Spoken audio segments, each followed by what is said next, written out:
You are now tuning in to DC with Solo P.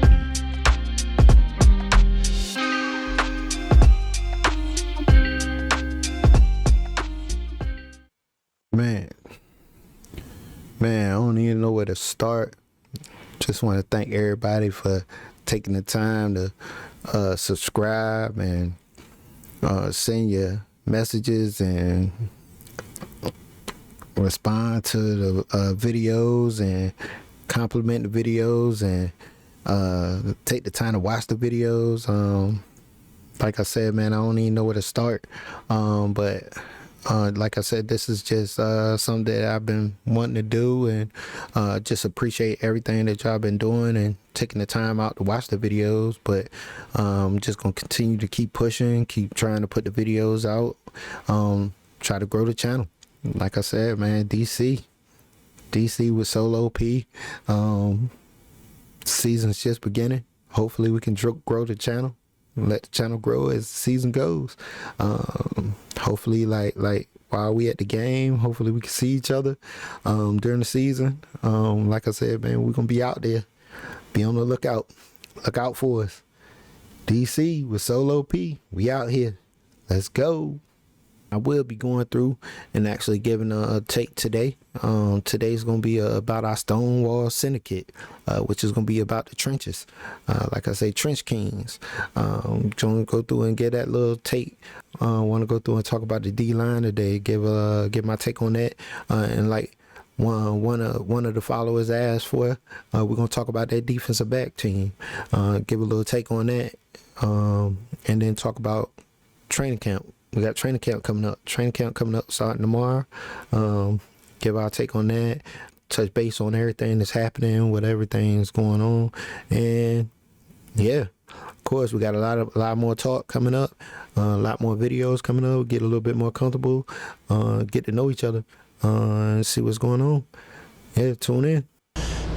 The D-line looks a lot bigger. A little bit. A little bit. Was that by design? That was definitely by design. All right, man. So we got, as you know, everybody in NFC East loves to run the ball. On the D-line here. Unique guy in Philadelphia that we got to make sure we're conscious of. So it was by design. Get us some guys that had some size to them. Get us some guys that have played a lot of ball. Getting guys that are strong and versatile. Like, that was the mindset, and I'm very happy that Coach Q and AP were able to get that done to help out Coach Witt, myself, Sharif, and Ryan, to where we can put some guys out there to stop this run and to rush the passer. One guy I want to ask specifically about, and I feel like it's kind of gone under the radar, but what does Eddie Goldman bring to this team? Where's he at? Man, he is a massive man that's played some ball, very smart. He just understands the game, man. So having a chance to really work with him has been cool to see where his football mind is. Like, you can see why he's had success at every place that he's been.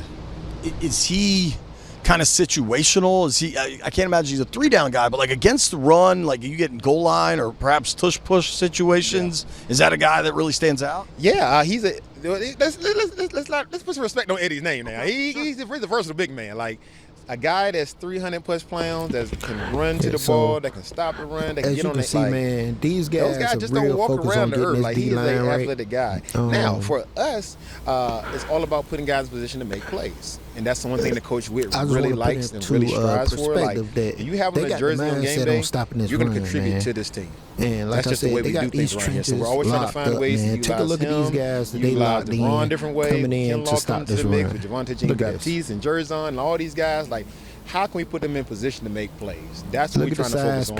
And it may be situational, and it may be just on first thing that we don't know yet. Like, we won't really understand those things until we get to training camp and bullets really start to fly. To make a difference on this D-line, feels like the conversation and around free him up these is a bit linebackers, confusing man. for a lot of people because nobody knows exactly where he's going to play. The signing kind of came out of left field. What do you kind of say are his strengths, and how do you guys look to utilize that? Well, that's pretty cool. It came out of left field for y'all, but it was by design by us.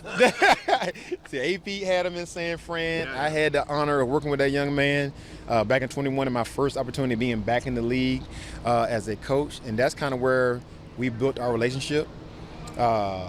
He's a local kid from D.C. You guys know that whole story, but to see everything that young man put into getting himself prepared to go. Like, he had some injury stuff that went on, and I was able to see him battle back each and every time something happened in San Fran, 21 to 22, where he got healthy in 23, where he made the run out there. He was more of a backup sure you guys probably just seen due to that. circumstances, but just he had anybody a that didn't pretty notice good it, year if you was as at work or a something, backup player. And then it's last along year, the seeing him tick from up afar in top. San Fran, not San Fran, in New York, where he had his first healthy year, he did some really good things. So we're witnessing an ascending player. Like, you guys forget, like, we get confused seeing like the contract and all that stuff. Like, this is an ascending player that's really got his best ball in front of him. And the best thing about it, he's kind of in the same boat as me, with me being a coach here for the Commanders and being a former Skins guy and being a Virginia kid. He's the exact same person. Man, so it's not just a job, muscle, this is personal. Like athletic, to be able to rep for a team strong, that you grew up watching, to be able to agile, be able to play freely for a GM that had confidence in him. He can play strong. Help get him to San Fran as a draft pick, and with a D-line coach that was able to see him grow from a puppy down to a full-grown dog. Like, come on, man. My daughter is being treated for leukemia. Excuse the commercial, y'all. Excuse the commercial. He has some stuff on his chest and on his shoulders that he's trying to show the world. So that's exciting to see him in that space. So one thing that's maybe tough for us, right? Because and again, you see this his is body a JP type. Finley interview. Yoked. Coming from a JP Finley interview. I can't figure out where you, like, what is his comp? What is his ceiling? Yeah. Everywhere. That's where we put him. Everywhere. That man said they're going to put that man honestly, everywhere. His ceiling is the sky. That's the saying. Because he's so big and he's so athletic. Like, he's a top 5 pick, like, for a reason. Like, because that guy has that ability, and he can play. I'm telling you, man, they got to play for this attack. man. He can play read attack. He can play mirror. He can do whatever you need to do. That guy can do it. And what they gonna do with that man and Deron Payne? I appreciate it. The best thing about him that I appreciate is that he works. Come on. You get a lot of guys that kind of just rest in their laurels and, hey, my natural talent and ability will take me everywhere. Not JK. JK works. He works his tail off. I guarantee you right now, if we call him, he's in somebody's gym or on somebody's table getting a massage or dry needling or something like that.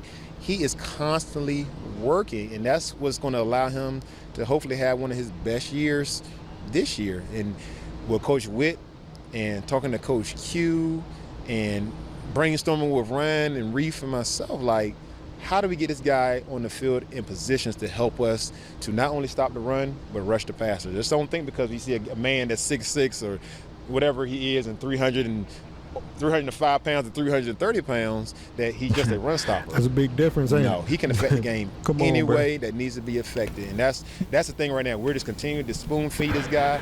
There's a lot of similarities that he's done in the past, but there's also a lot of different nuances that Coach Witt has brought here that is going to help make us and make him that much better. To help the fans and others understand the context of what he is, then there's been this talk. DQ's had this elephant position in the past. You know, like, sort of that's the sort of the run stopping. You know what I'm saying, man? They're trying to put these guys in a box, man. He's not a slick edge rusher, so is Can't that put these guys in a box, man? Relative to Ryan Kerrigan, you know what I mean? So I guess how does you mentioned also like stopping guys like Saquon. I mean, it seems like that's why on a lot of levels he's here to maybe have him help set that edge that was a little more problematic last year. Is that a way to sort of help contextualize what he'd be able to help do?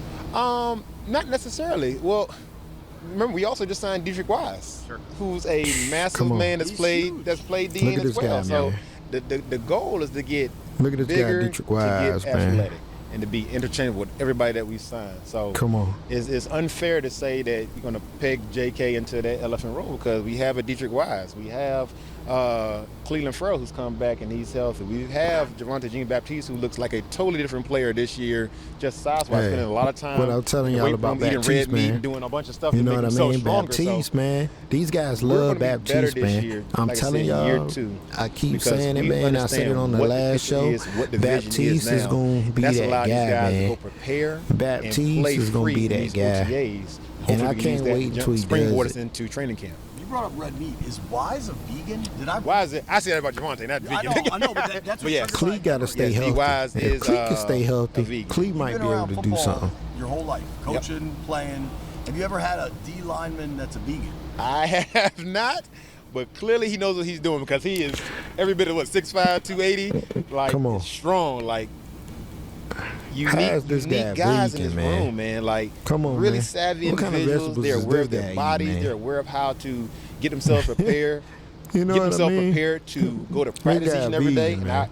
I gotta assume it's going to carry over to the season. Just the know? intent and the mindset those guys have. Like, it's pretty cool to see these guys just in their element each and every day. I mean, for me, when I think of a guy like Dietrich Wise, like he played for Bill Belichick. No doubt. He knows what he's Come on, doing. man. No doubt about it. And Look at Kyler Murray having a guy like that man. helps everybody in the room. Well, and two guys we haven't mentioned, Look at that Johnny, guy. Yep. fully healthy, and then Fully healthy. Duran. Like, just how are both those guys looking this offseason? Deron, alpha male, elite. Right, man. Like, last year he led by example. Right. We had a conversation. Duran gonna be able to put on the show this year, man. It's gonna be his first year.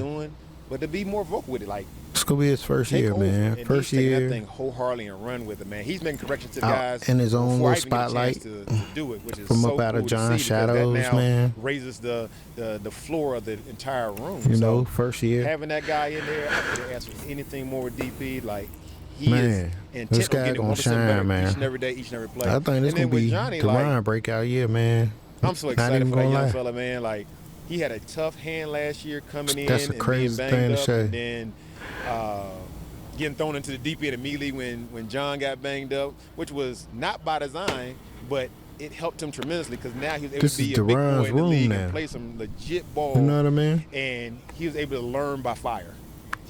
So that stuff is going to If circle Johnny back could to do this what year, he to where did now at it's not gonna be Illinois, anything that catches him off guard, watch out. because he's been in those situations earlier than we I all want y'all to envisioned. go We back thought and last watch year the we had a film three-man rotation. of Johnny Like I in the said, room you at got kinda banged Illinois, up. By the time you finally man. got healthy, then John went That guy down. was a problem, And then man. when John Just came back, on your Duran own went down, time, so we man. never Just really get a had chance what to we pull up wanted his to have, highlights but at Illinois, man. That He's guy, setting himself up for this off season, taking the corrections, watching the film to really have a That guy good was role a for himself this problem, year. I'm man. excited to see what he does with it.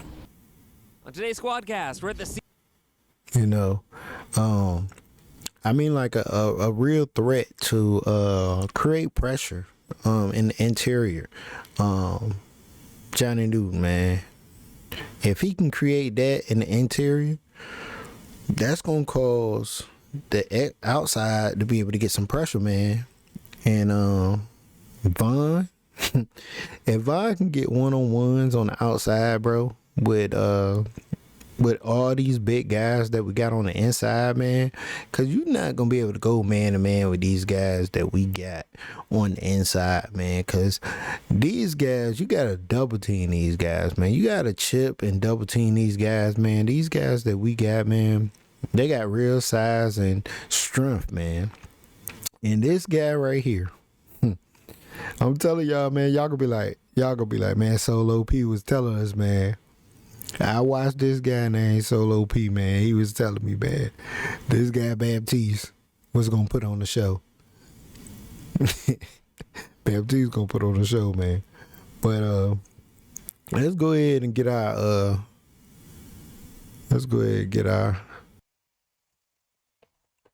yeah, so as we're moving on to straps, picks, and problems, moving on to the defensive side of things, and like I said, we're speaking on our defensive backs. Like I was saying, we're gonna talk about who's gonna be starting at that defensive back position. Of course, now we do have two defensive backs that's going to be battling for that starting job. Jonathan Jones going to be battling with Noah Igbenogany, which you guys probably call him Noah I. I think they're going to be battling for that starting job starting out the season. Now, Jonathan Jones is a vet. Now, when he first came into the league, he came in running at 4.3, right? Let me get his information pulled up to me a little closer, right? When he first came in, he was running at 4.3. Now he's been in the league for a little while now. He's 31. I'm not sure he's pushing that 4.3 anymore. Of course, Noah I is a little younger. Noah I is only 25. Last year, that boy did pretty good. He did pretty good, if you ask me. I thought he showed up. did pretty good, put up good numbers. I do think though, Trey Amos is gonna do the job this year.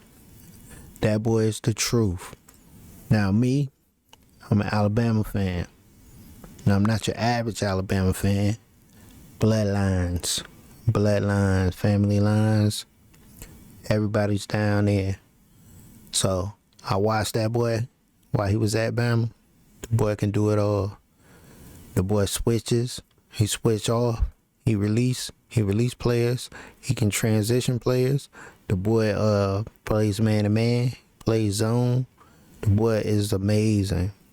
I was pissed when he transferred, but he transferred due to the coaching. So he left with the coaches when the coaches left. But happy to have him back. Happy to have him back with us. But when I say the boy amazing, he's amazing, bro. Happy to have the boy with us. 6'1", 190 pounds. It's just going to be a matter of him picking up the plays and actually getting to the point where Joe Witt and them is comfortable with him knowing the plays and knowing his keys. So once he get to that point, he going to take that job from them vets. But the good thing about Joe Witt, though, man, and the thing that I don't know if everybody noticed, Joe Witt be rotating them defensive backs, bro. And that's the key, man. That's how come we had an amazing season. Like, he rotate them defensive backs so much that he keep them healthy, bro. Like, a lot of teams have a lot of problems with that, like with the defensive backs, because they get that wear and tear.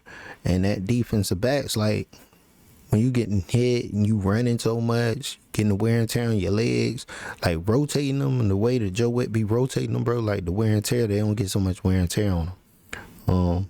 But if you go through and you take a look at these numbers, right? Let's take a look.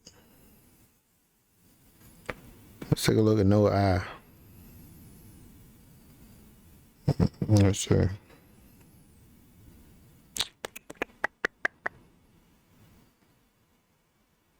Where we at?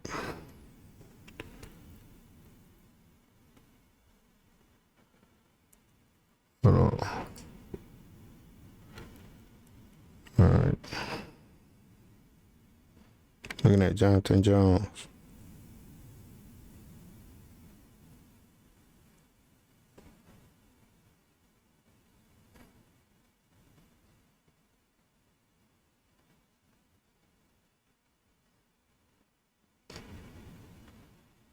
Pull up Jonathan Jones numbers.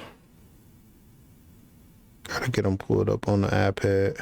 Looking at Jonathan Jones numbers here. All right. His overall, you're looking at 60.7. Right? You got 60.7. And if you look at Noah I, right? Noah I's overall grade. What you got on this iPad, bruh?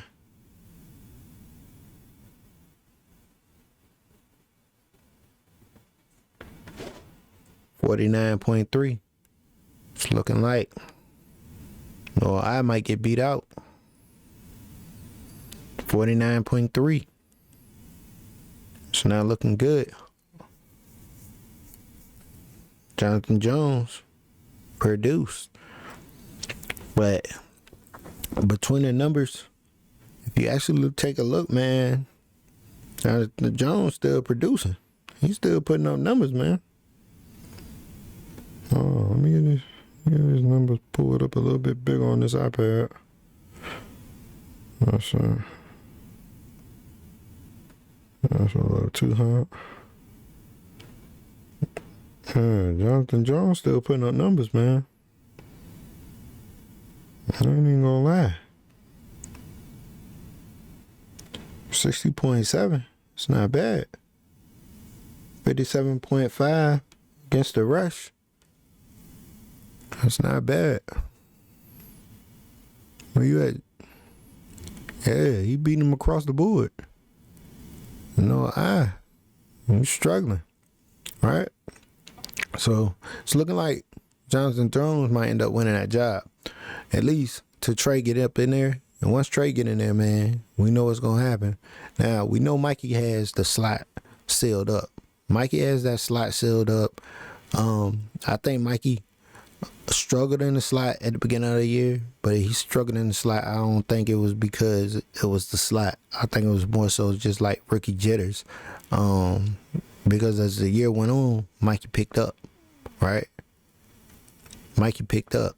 And I think that was just because he was starting to pick up the game. The game started to slow down for him. And he started to get his keys. And as that started to happen for him, you know, everything started to change. And that's going to continue to happen this year. I think Mikey's numbers are going to get even better. And then as he starts to, you know, learn his help and learn where his help is coming from, he's going to get even better.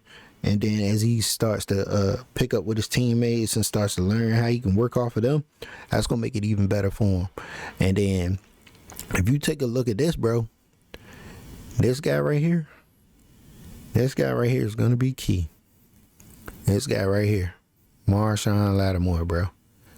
If this guy can come back and be his true self, bro, he's going to make all the difference in the world. And we say this guy had a down year, bro. Right? He had a down year. But look at Mikey's numbers, bro. Mikey scored a 66.1, bro. Right? Mikey had a good year. Marshawn scored a 70, bro. That's a down year on one leg. Not knowing the defense, not knowing the keys, not knowing your teammates, right? But he's going to get healthy. He's going to get his leg back. He's going to get his legs back up under him. He's going to know the defense. He's going to know his keys. Like, bro, this number going to come up so much higher, bro. And he on a revenge tour. It's going to get ugly, man. And once that happens, bro, and they all get on the same page, it's going to get ugly, all right? So let's lock in. Let's turn around and see this. Let's get to our safeties, right? This guy right here, this guy is a hard hitter, man. Tyler Owens. He can replace Jeremy Chin, man. All he has to do is learn his keys and learn where he's supposed to be at. That's why he was not on the field, I believe. I believe he wasn't on the field because he doesn't know where he's at, where he's supposed to be. And in that Joe Witt defense, if you don't know where you're supposed to be, Joe Witt's not putting you on the field, right? I believe that's why Jeremy Reeves can't get on the field. Jeremy Reeves was only on the field for 5 plays last year, bro. Look at this. Look at this. Jeremy Reeves is a vet, bro. 5 plays. Something's not right. He don't know what he's supposed to do or something. There's no reason why he was only on the field for 5 plays. You know what I mean? I don't know. But I heard Joe Witt talking at some point during the offseason. He was saying he needs to get Jeremy Reeves on the field more because he loves his demeanor. But it's some reason he's not putting him on the field. And if you paid attention last year, Joe Witt was saying that he took this guy. Where is he at? He took this guy off the field, right? He took this guy off because he was making mistakes. And look how many plays this guy ended up playing. 942 plays, bro. Quan Martin. This guy played like the most plays on the team. Because he learned his keys and he learned his plays, but at the beginning, he was making mistakes. Joe Witt snatched him off the field, put him on the second team.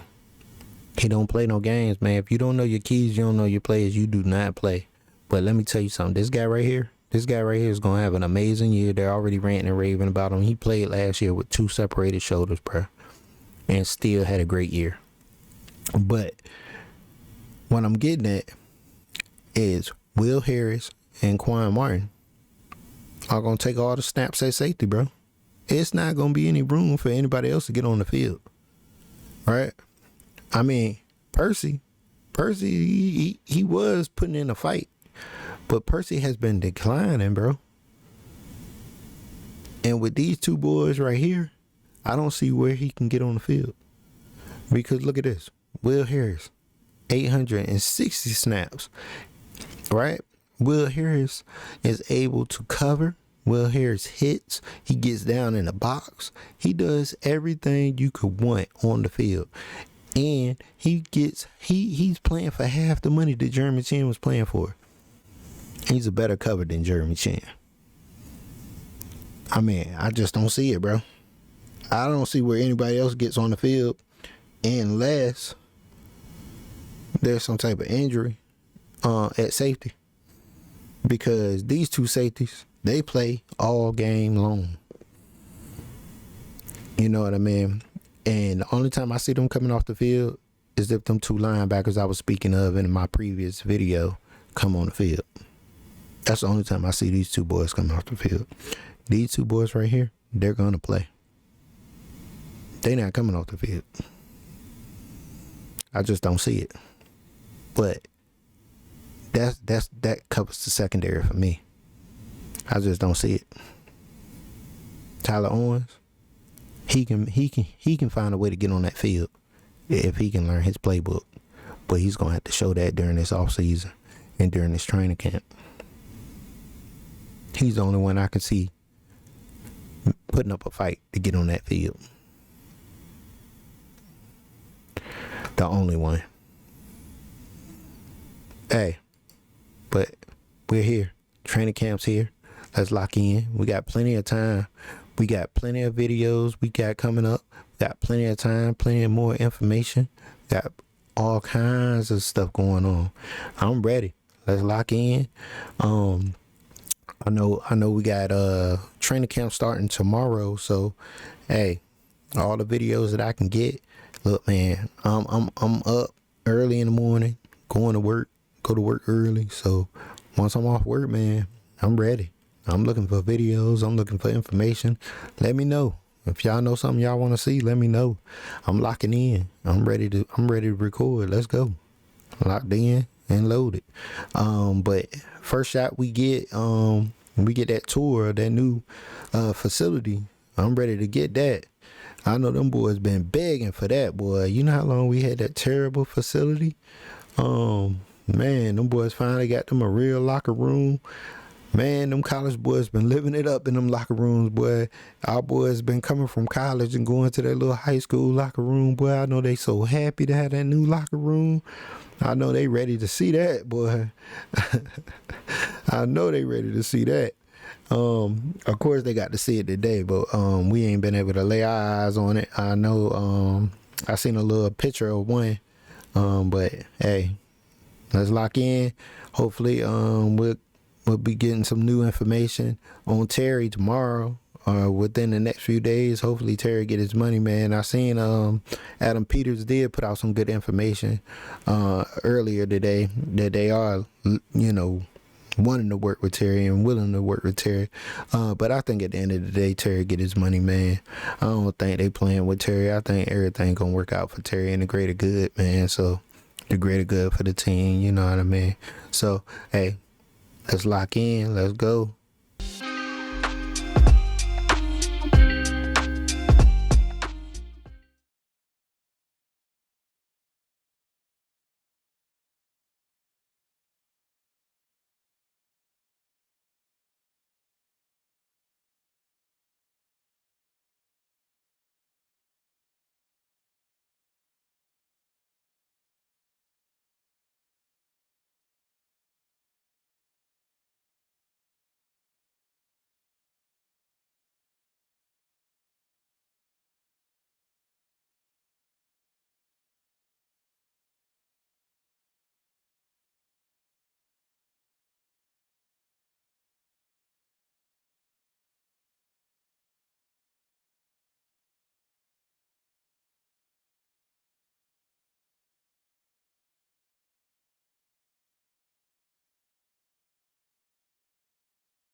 All right.